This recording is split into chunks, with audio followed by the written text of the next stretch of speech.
first guests are an unlikely trio that are putting their heads together for an art installation in downtown Jackson. We welcome Georgia Fatosik, Ed Thayer, and Ted Christoff. Welcome to the show. How you doing, Bart? Yes, unlikely trio.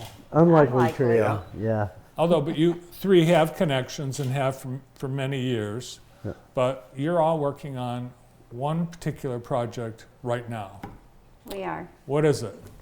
We are preserving the Mechanic Street Bridge that was removed. This has been at least 2 years in the vision of, gosh, wouldn't it be swell if we could save this bridge?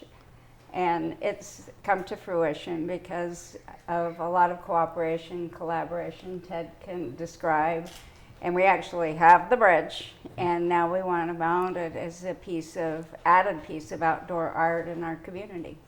And with the replacement of this bridge by MDOT, this was headed for the scrap heap, right? Yep. Right. Yeah, absolutely.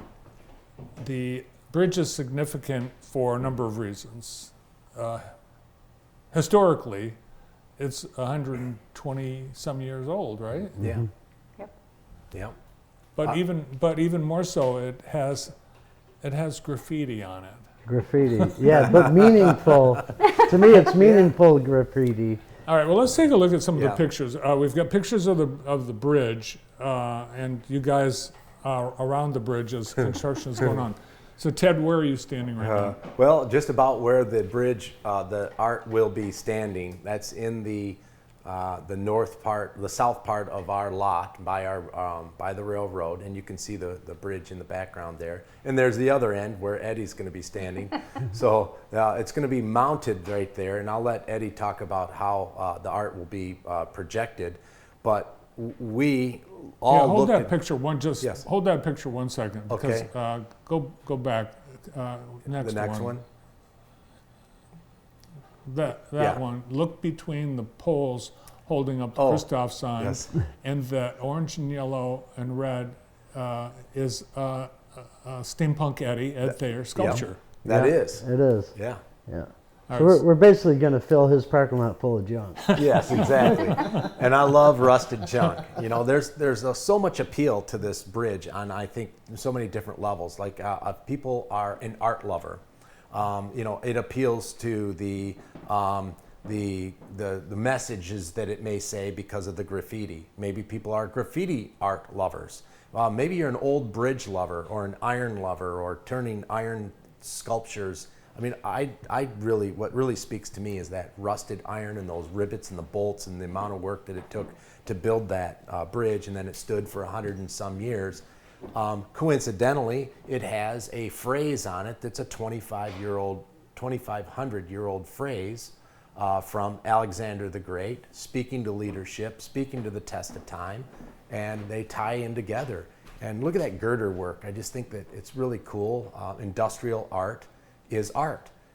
So that's what we all have come together. And then what better industrial artist in Jackson do we have than Eddie?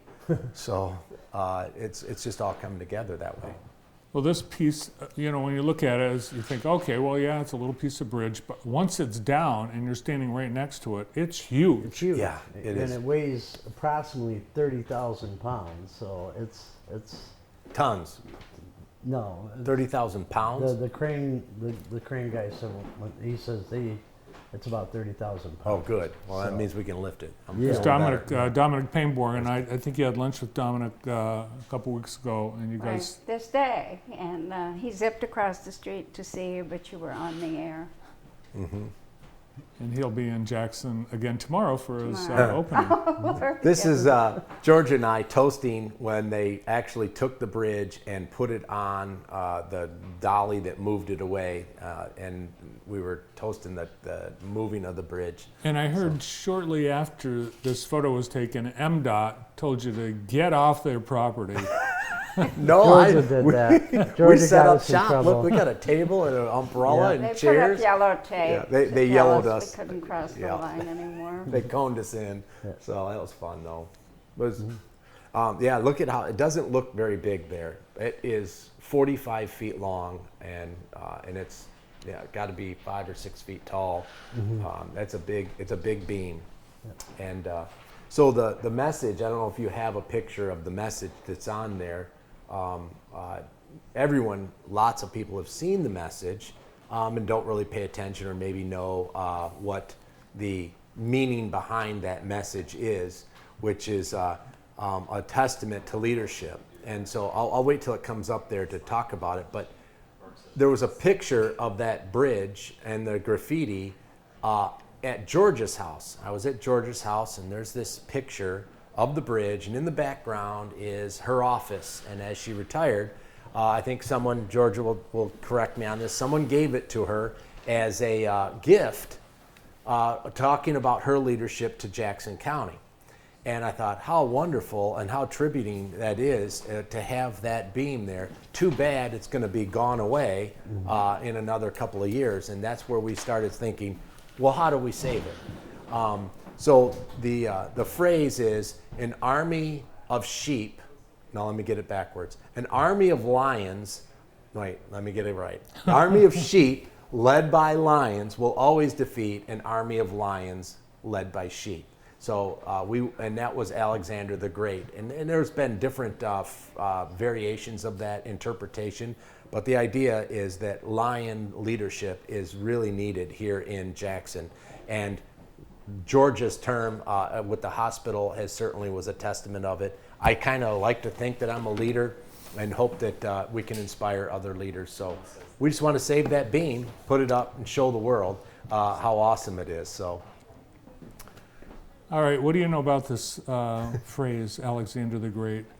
You know, I've heard it for years, and I've appreciated the bridge for a long time, Bart.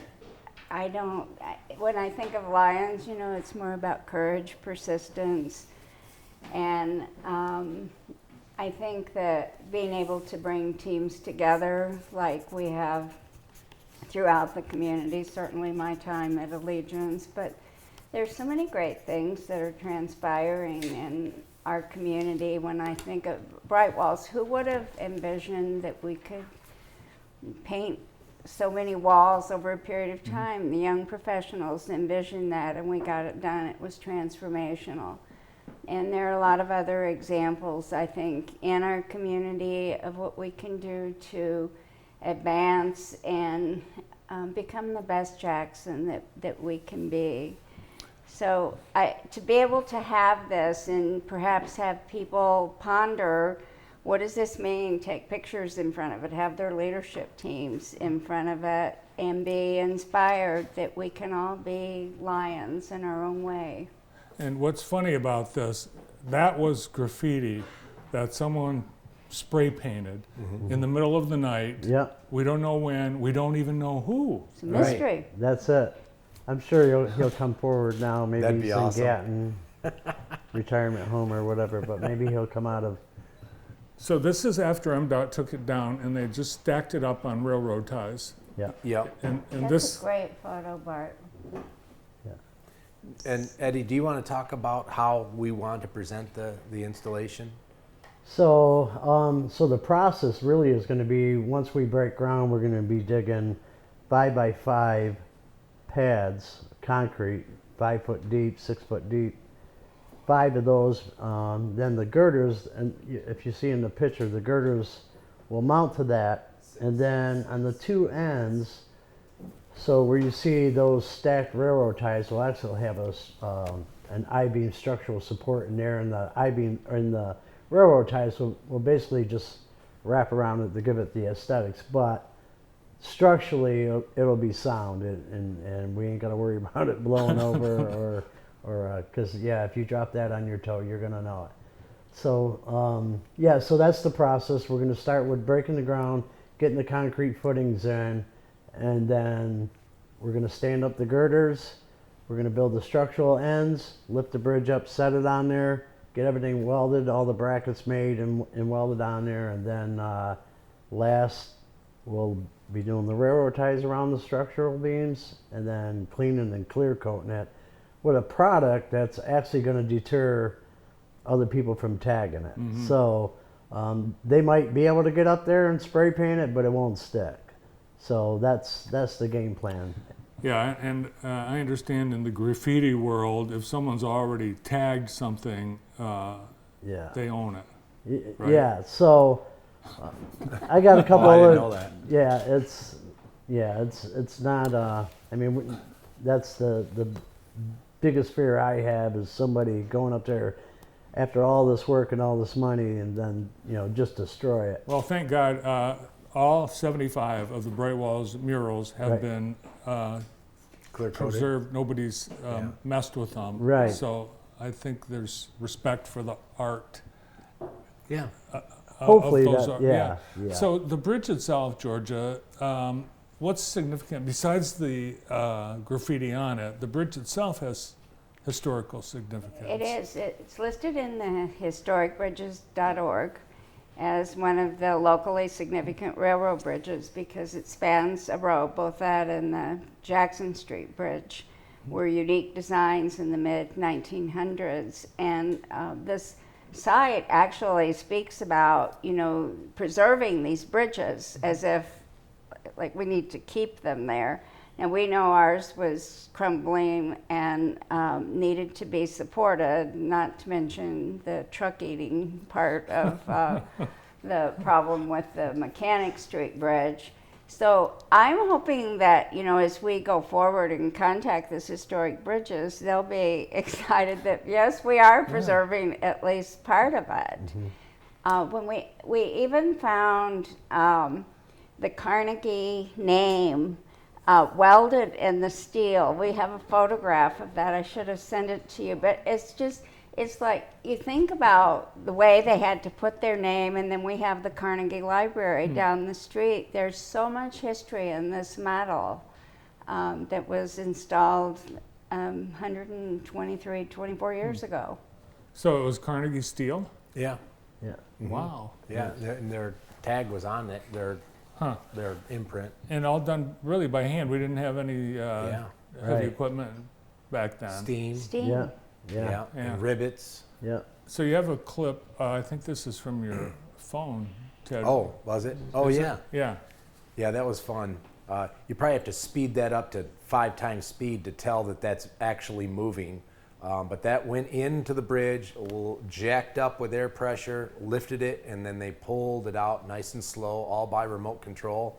And then they set it down on the beams, the temporary beams. Then they cut the one beam off and moved it over into the grassy area. But that's a pretty unique looking machine. It reminded me of how they moved the space shuttle from the building down to the launch pad. Very unique, all handheld controlled by a. So you had to pitch MDOT on this, right? Yeah. Well, it was we made a call. I knew that was coming, so I had a contact because they were letting the neighbors know what was happening with the bridge. So I had a contact, and I made a call and just said, "What are you doing with the bridge when you take it out?" And they laughed. They thought, "Well, we're going to throw it away. Why would you want it?" The entire bridge was like 600 tons. It was an incredible amount of weight. I said, "Well, I just want the one beam." And why? And I explained to them that we wanted to keep it and we would love to have it. And so we made a negotiated deal where I let them use our parking lot and the whole area as a laydown area, and in exchange for that beam. So they took care of it, and they did a great job preserving it because they really wanted to cut it out and hack it out and just tear it out. But they preserved it and didn't damage it and moved it over. So That's we have awesome. it. Well, the bridge replacement project is a $30 million ordeal. I know your project isn't $30 million, but it doesn't look cheap. Are you doing? 30,000-ish. So are you doing fundraising for this? We are. Okay. This is sort of our kickoff. Yes. Yeah, we're hoping we can get $1 from you.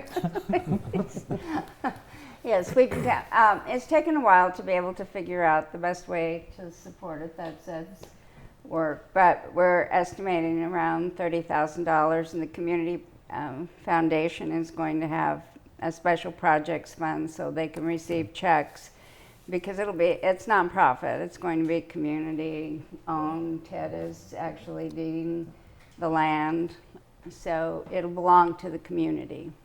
Well, Eddie, you must be really excited to be able to work on this project, considering the scale. Is this going to be the biggest thing you've? This will definitely be the heaviest thing I've Yeah. ever done. Right. Absolutely, but I'm excited. I mean, my whole career just revolved about doing everything different. It's like, you know, everything I touch is different, and it's a challenge, and but you know, 9 out of 10 times I always pull through, and everybody's happy. So It's amazing what you do. yeah. And Ted, you're very generous to, first of all, allow your street to be closed multiple times, months and months at a time for the projects to happen, but then to donate your land Yeah. for this public art.